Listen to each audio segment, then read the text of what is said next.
Hey guys, Immersed here. Welcome to a PvP Protection Warrior guide. One of my first of many guides that I'm going to be bringing out. So let's just jump right into this. Why did I choose Prot for PvP? Prot is an extremely strong, mobile class, very well designed for flag carrying, very well designed even for supporting my teammates if they're flag carrying, and it also does quite a lot of damage now because of how PvP power acts in the game. Not only that, it is a great defensive class, and what I mean by that is it can break a Zerg like no other tank just because it has Spell Reflect, Mass Spell Reflect, Last Stand, Shield Wall, Shield Barrier, Shield Block, you know, Intimidating Show. It just has so much in his defensive arsenal for whatever the playstyle of the particular Prot Warrior is. So that's basically why I picked it. And combine Heroic Leap with Charge with Intervene. It is an extremely strong mobile class, very fast flag carrying, and we're going to talk a little bit about the talents and how you can maximize that in just a minute here. So let's just go on to the talents. So I'm going to basically be showing you what I picked, and I'm going to be showing you what you can have in substitute for that. So I picked Juggernaut. You can charge every 12 seconds instead of every 20 seconds. Another amazing PvP talent for level 15 would be this one if you're Prot. You can use charge twice in a row. Each use has a 20-second recharge time. Charge can only grant rage once every 12 seconds. This is extremely useful for juking mages. You can charge in once, and if they do not know you have this talent, they'll blink away. You can charge on them again, and you'll be on top of them for the cooldown of their blink, and by that time, your first charge is back up. Warbringer I would recommend to DPS warriors. Your charge also knocks the target to the ground and stuns it for 3 seconds. This is just if you need your target to stand still to deal a lot of damage. That's not what Prot warriors need. We need a lot of mobility for PvP. That's why I would recommend this. I personally have this, but I might switch to this for a little bit, but for now I'm staying with Juggernaut. But this is definitely the best PvP one in my opinion. I also have Second Wind. Whenever you are below 35% health, you regenerate 3% of your health per second. Whenever you are struck by a stun or immobilize effect, you generate 20 rage over 10 seconds. This is extremely strong for when you're below 35% health and your healers are CC. This is extremely strong, and it's a passive. You don't need to do anything with it. So Enrage Regen instantly heals you for 10% of your maximum total health and an additional 10% over 5 seconds. Can be used while stunned, costs no rage if used while enraged. Or instantly attack the target, causing 6,073 damage and healing you for 10% of your maximum health. Killing an enemy that yields experience or honor resets the cooldown of impending victory and causes your next impending victory to heal you for 20% of your maximum health. Replaces Victory Rush. Again, I really like to manage my globals, so I did pick Second Wind, but all of these are very, very viable for PvP. Personally, I like this just to help my healers out, and I could continue playing completely defensively without having to blow any of these globals right here. Now, this is a really personalized line of talents here. It's really how you play yours. You could have Staggering Shout, causes all enemies within 20 yards that are snared to become rooted for 5 seconds. Disrupting Shout interrupts all spell casting within 10 yards and prevents any spell in that scope from being cast for 4 seconds. Or Piercing Howl snares all enemies within 15 yards, reducing their movement speed by 50% for 15 seconds. The way I play is very defensively, and I like getting away from my enemies, so I'm not going to pick Disrupting Shout because this indicates I will be right in the middle of combat. This indicates so long as they're snared, they're going to be rooted. I like this one. It lasts for a very long time, and as soon as I pop this, if they blow a trinket, I can pop it again. It's only 10 rage, and they're snared, and I just need to get Heroic Leap or Intervene or Charge away, and they're slowed down for a very good duration. So that's why I picked this one. Alright, so this one is pretty self-explanatory. However, I do want to touch on a few things. Dragon Roar ferociously, causing 15,309 damage to all enemies within 8 yards, knocking them back and knocking them down for 0.50 seconds. Dragon Roar is always a critical strike and ignores all armor on the target. This is really good For Fury Warriors, it's really good for if you're at Lumber Mill. If they're close enough, you could potentially knock them off of Lumber Mill. And this is just really good to stress healers, though. It will do a lot of damage, but once you start adding PvP resilience into it, the damage will be negated a little bit. But it is a pretty good talent. I will probably try it out on my alt warriors, but for now I'm with Shockwave. And what Shockwave does, sends a wave of force in a frontal cone before you, causing 8,133 damage and stunning all enemy targets within 10 yards for 4 seconds on a 20-second cooldown. So this is an extremely strong talent. PvP wise, this is probably your best bet. Because Bladestorm, you need to have really high DPS weapons and you know, be spec'd to do damage for Bladestorm to actually be efficient. But personally, Prot Warrior, go with Shockwave. I do want to touch on Bladestorm for one thing though. You become a whirling storm of destructive force, striking all targets within 8 yards for 240% weapon damage every 1 second for 6 seconds. Okay, here's what I want to touch on. During Bladestorm, you can continue to dodge, block, and parry, and are immune to movement pairing effects and loss of control effects. However, you can be disarmed, and you can only perform shout abilities. This is good if you need to get out of a smoke bomb as a Prot Warrior. This is good if you need to not be slowed. This is very good to get out of things, doing damage with the Prot Warrior, even 240% of my weapon damage. You know, my weapon damage is 2,124 to 3,946. It's, I mean, technically it could do some you know, a little bit of good damage, but if your arms are Fury, definitely pick up Bladestorm. I'll do a Fury one after this video. But Prot PvP, get Shockwave. It gives you a lot of control over your targets. You can survive for 16 seconds, which is basically the cooldown for this. Because 4 seconds are stun, you gotta wait another 16 seconds, and you're back on the horse, so to speak, to use this again. Right here, I think there is only one real obvious option what to pick here. There's Vigilance. Focus your protective gaze on a party or raid member, transferring 30% of the damage to you for 12 seconds. During the duration of Vigilance, your taunt has no cooldown. Safeguard. Run at a high speed toward a party or raid member, removing all movement impairing effects upon you, intercepting the next melee or ranged attack made against them, and reducing their damage taken by 20% for 6 seconds. Replaces Intervene. Or Mass Spell Reflection. Reflects the next spell cast on you and all party and raid members within 20 yards for 5 seconds. These two are really your best bet. You can, you know, if your healer's taking a lot of damage, safeguard them. They'll be fine for a few seconds. That's basically like popping Divine Protection on a old Paladin. That's basically putting one on someone for 6 seconds. So that's really, really good. Vigilance is good, but I don't see the cooldown and the effect being practical for PvP. I personally love Mass Spell Reflection. If you have a warlock about to cast Fear on your healer and a mage about to cast Polymorph on your other healer, pop this and they'll get the CC reflected back at them. So that is my talent choices, and I'm very happy with them. Like I said, the only line I'm kind of iffy on is this one. I'll put it this way, PvE I'm happy with Juggernaut, PvP I would probably prefer Double Time. Alright, so let's go into my Glyphs. So I'm going to show you what Glyphs I use and then basically tell you what Glyphs are very good also for Prot. And I just want to point out before I go into these, I believe Glyphs are very customizable to your playstyle. This is the biggest part of the game, other than the talents, but this is the biggest part of the game that is very customizable, and there's no cookie cutter about this.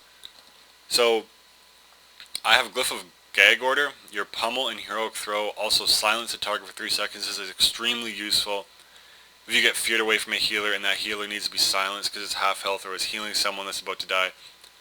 Throw your weapon at it and it'll be silenced for 3 seconds. Very good. Now for those Prot Warriors out there who want to do damage, Glyph of Heavy Repercussions is your best friend. While your shield block is active, your shield slam hits for an additional 50% damage. Very, very good. And Glyph of Unending Rage, increase your maximum rage by 20, leaving my rage right now at 120, and I'm going to tell you exactly why I did this.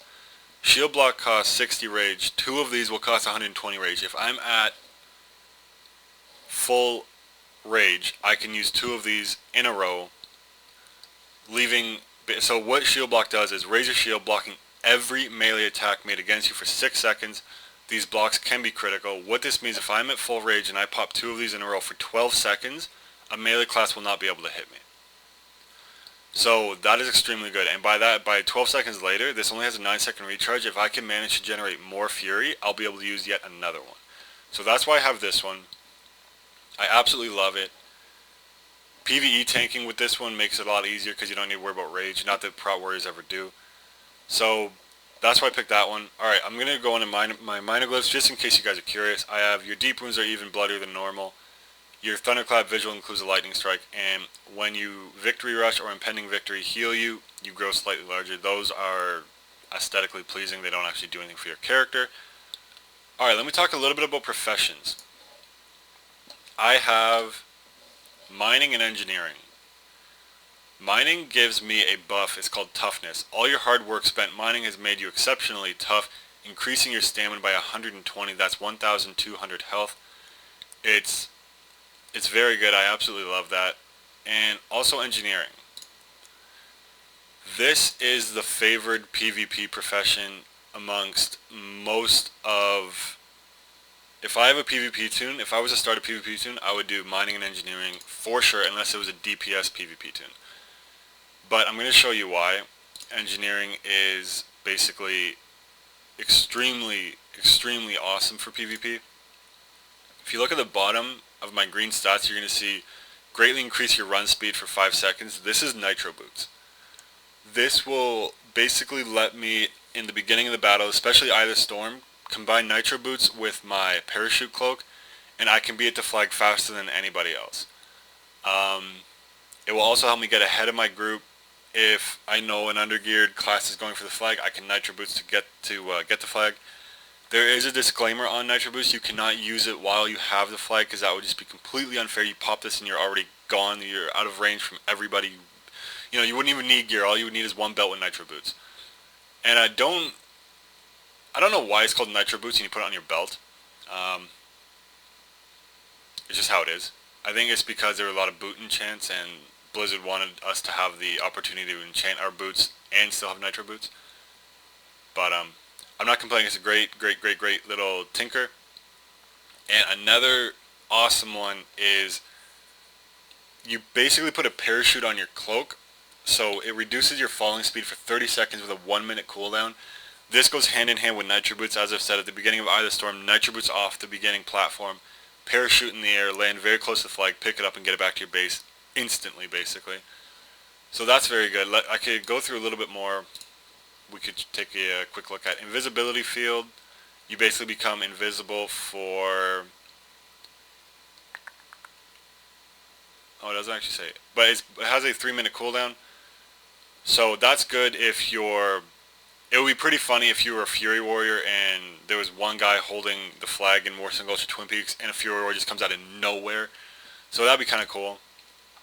Permanently attaches quick flip deflection plates onto your gloves, allowing you to increase your armor by 1500 for 12 seconds. Once every minute, that's pretty good for tanking. Let's see what else we have here. Tazic Shocker is pretty good. Permanently attaches a Tazic Shocker to your gloves, allowing a skilled engineer to deal 4,800 nature damage to an enemy at long range once every 2 minutes. That's very good. If someone is trying to run away from you, you could just shock them. And there's Nitro Boots and Flex Weave Underlay, which is the parachute cloak. So I believe that's it. You could also get Skinning to increase your crit, Herbing for Lifeblood, and I think 480 haste at maximum level. Also for PvE, Herbing will give you Life-Giving Seeds, which you'll turn into a herb, and you'll get your health and mana back. Skinning is more so for rogues and hunters. It just gives you a lot of crit. It's very useful for Fury Warriors also, but because he's prot and Fury, I did go with mining and engineering.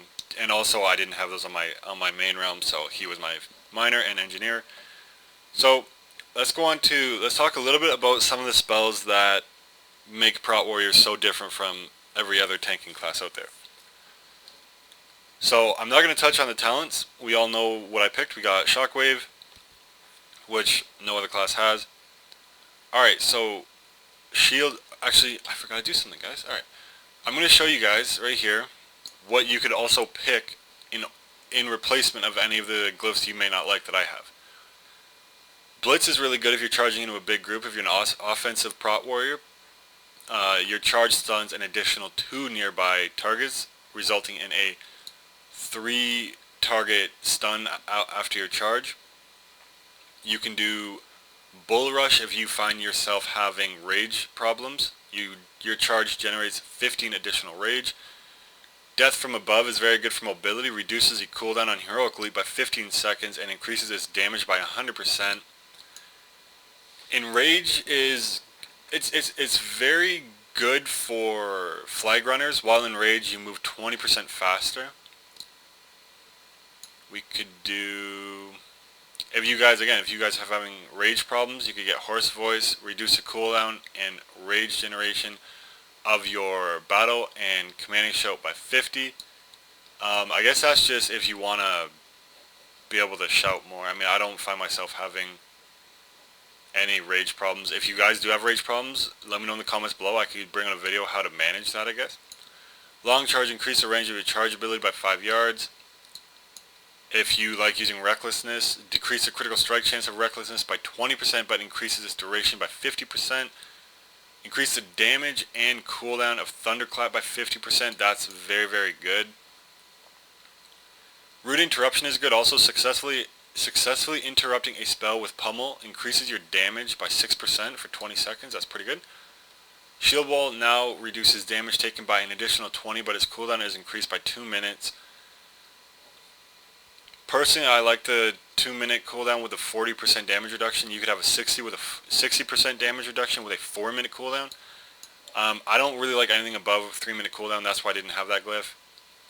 Insight you could use. Using Devastate during Deadly Calm reduces the cost of Heroic Strike and Cleave by an additional 20 rage. So I'm pretty sure that would end up being free. Yeah, it would be free if you used Devastate during Deadly Calm. And increase the total healing provided by your Victory Rush or the healing of impending victory following a kill by 50%. That is extremely good for PvP. Because if you're about to die and you have your Victory Rush or impending victory up, so let's see, okay, it heals you for 20% of your maximum health plus 50. That will be just a lot. That will be crazy, crazy amount. I might actually replace something for that later, for my Fury spec at least. So that is extremely good. That is actually, I would say for PvP, that's a king glyph right there. And then I mean the minors are just what you want to look like when you're doing what you do best. Okay, so let's talk a little bit about spells here. We have, I'll go into what spells we have, and then I'll do rotation right after. Alright, so we have Shouts. We can increase our and our allies' maximum health by 10%. Don't use this if there's a priest in the group. Just keep using Battle Shout. And what Battle Shout does is it increases the attack power of all of our party and raid members by 10%. We have Deadly Calm. You enter a battle trance, reducing the cost of your next 3 Heroic Strike or Cleave attacks by 10 rage. Demoralizing Shout, which is extremely useful if you're carrying the flag. Demoralizes all enemies within 10 yards, reducing the damage they do to you by 20% for 10 seconds. That's extremely good. Intimidating Shout is now on a 1-minute cooldown. This is, do not hesitate to use this. If there's 2 healers, jump in the middle, cast this. They're either going to have to wait for a full fear, use their trinkets, or you're going to blow their fear ward out. And it's just an extremely useful talent. Spell, rather. Berserker Rage, you become enraged, going back to that main glyph where once you're enraged you move 20% faster. You can control that. You can move basically 20% faster every 6 seconds, every 30 seconds with this spell here. You become enraged, generating 10 rage and increasing physical damage done by 10% for 6 seconds. Also removes and grants immunity to fear, sap, and incapacitating effects for the duration of Berserker Rage. Very, very good. Alright, we also have Shield Block. Raise your shield, blocking every melee attack made against you. For 6 seconds, these blocks can be critical. Shield Barrier. Raise your shield, absorbing 6,586 damage for the next 6 seconds. Consumes up to 60 rage. To increase the amount absorbed, absorption amount increases with attack power. Shield Wall reduces all damage taken by 40% for 12 seconds. Last Stand. Increase your current and maximum health by 30% for 20 seconds. Temporarily grants you and all party or raid members within 30 yards 20% of maximum health for 10 seconds. After the effect expires, health is lost. And Reckless grants your special attacks an additional 50% chance to critically hit, lasts 12 seconds. So those are the spells I basically want to touch on. We also have, let's go down here a little bit. Thunderclap will also apply deep wounds, so if you're near a rogue, just get a quick Thunderclap off. Very, very useful to keep them in combat because the only person that can dispel bleeds is dwarves from their racial.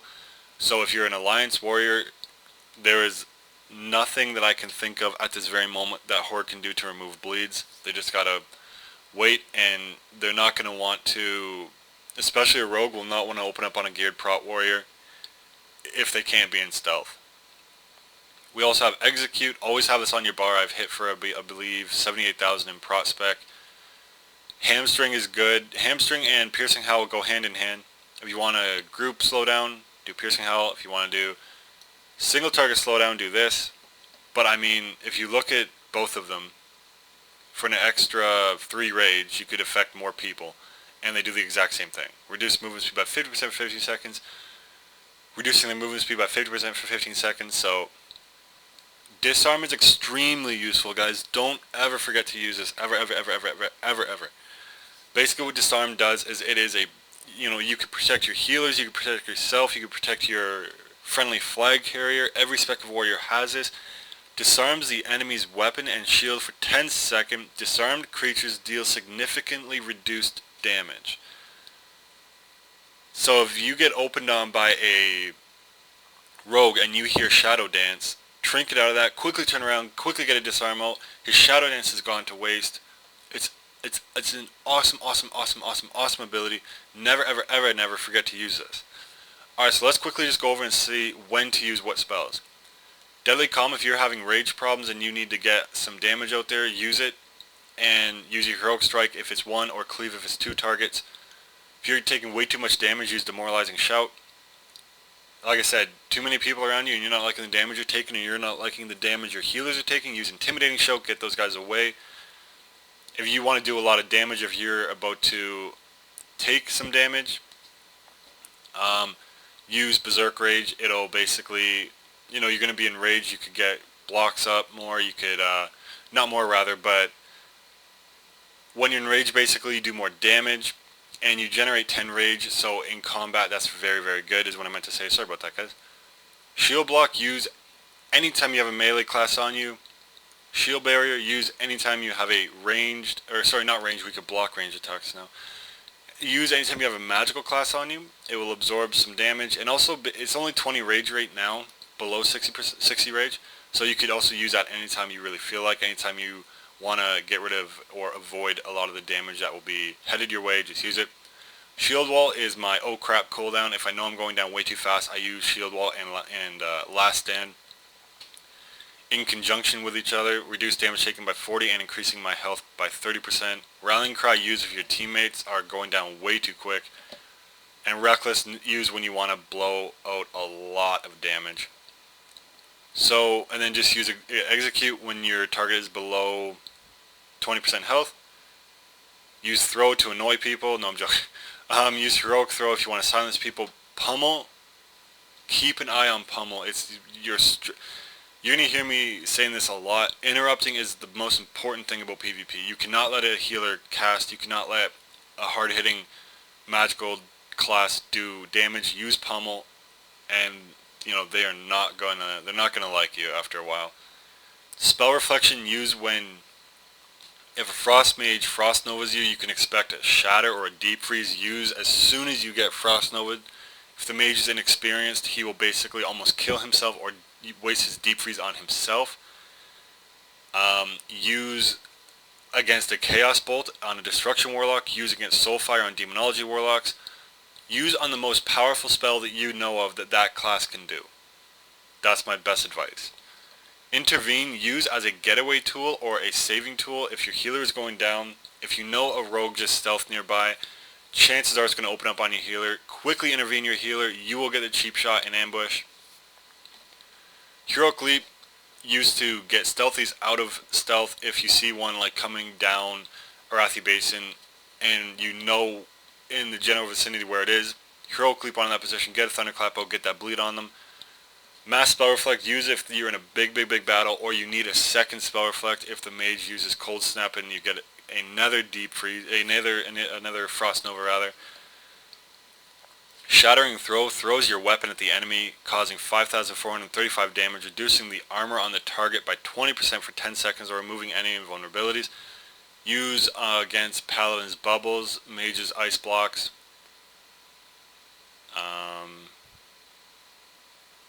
I think there's a few other, but that's all I can think of right now. But that's about it. Piercing Howl, use anytime you want to slow people. And alright, let's talk a little bit about control. We have a lot of control. We have our Spell Reflex that I just went over. That can control casters entirely. So can Gag Order, Heroic Throw, and Gag Order, Pummel. We have Intimidating Shout, which can control people. We have Demoralizing Shout, can control people in a different way. They will not be doing as much damage as they'd like to. We have Disarm that we can control people. We have Charge that we can control people. We've picked up Double Time. You have 2 charges. We have Heavy Repercussion Glyph combined with Shield Slam to hit people a little bit harder than they'd like to see themselves being hit by a Prot Warrior for. We have Taunt. Never underestimate Taunt when you're fighting a Hunter or a Warlock, guys. Get that BM Hunter on you and away from your healer with Taunt. It's awesome. And we have, I think that's it. And if you picked a certain or a few Tinkers in Engineering, you could use those. And yep, sorry if I get anything, guys. This is my first guide. Alright, Prot Warrior brings a lot to the battlefield. As I've, basically finish up here, they do bring a lot to the battlefield. I went over a few of those spells. Don't hesitate to use them. In a 25-minute battleground, you can use Intimidating Shout 25 times if you need to. You can use Shield Wall quite a few times.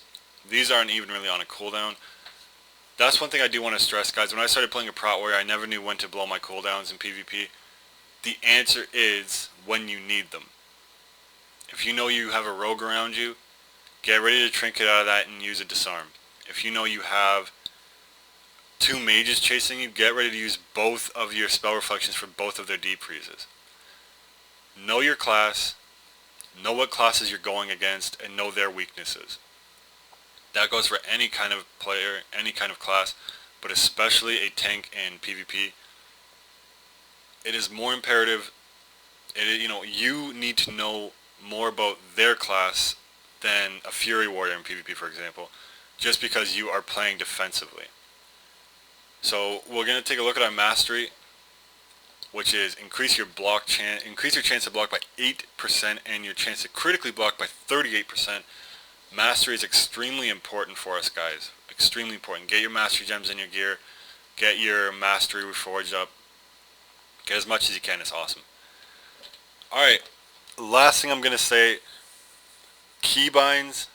Keybinds. Keybinds. As you can see on every single one of my tunes, they all have the same keybinds. Shift 1 through 5 to here, 1 through 5 here. And then I have Shift Q, W, E, R, T, A, S. I know these off by heart. What I do, I try and make all my characters universal. I know on every single one of my characters that has an interrupt, it's Shift 1. Anything that has a range is Shift 2. Keybinds, keybinds, keybinds, keybinds. I cannot stress that enough. I was a clicker for almost 4 years. I just recently in this year went to keybinding. I saw a huge improvement in my gameplay. Even if you guys don't believe me, I have a few earlier videos where I was a clicker. watch that and then watch my Prot Warrior now. It's extremely different. It's almost a completely new player. Even if you don't like keybinding, even if you don't think you need it, okay, if you guys don't think you need it, I'll put you guys to the test. Where your mount is on your action bar, keybind that. Don't keybind any major spell. Don't keybind anything you use all the time. Keybind a mount which you don't use all the time, which you don't really need in dungeons. And in the comments below, I guarantee you, you are going to get used to keybinding your mount, and it will be second nature to you guys. It has a lot to do with muscle memory. And I'm going to make a keybindings video. I'll go into what muscle memory is then. I will guarantee you, if you unkeybind your mount, 2 weeks later, you will not be able to click your mount. It will be second nature to you to just click your key, the keys you bound to your mount. And that is how keybindings work. If you're a clicker looking at my action bars, you must be having a panic attack. It is not as bad as it looks, trust me. Keybind as much as you can, especially as a warrior. There are too many buttons for these guys. At least keybind your major spells, but like I said, if you think I'm wrong and keybinds won't help you, keybind your mount. Really give it a good shot, a few weeks. If I'm right, or if I'm wrong, whatever, leave it in the comments. I'm very interested to see that. Personally, I could not go back to clicking. It would be impossible for me. I would look like a total noob in Battlegrounds. So, this concludes my PvP Warrior guide. I'm sorry it's a little lengthy. I did want to do an in-depth guide, so I did cover everything I could think of. I hope you guys enjoyed it. I hope it helped you guys. If it did, please leave it in the comments below. I'd very much appreciate knowing that my guide helped somebody in some way. And as always, guys, if you liked it, if you found it entertaining, fun, you learned something, be sure to subscribe, like, and comment. It would greatly, greatly, greatly help me. And as always, happy hunting. Thank you guys very much.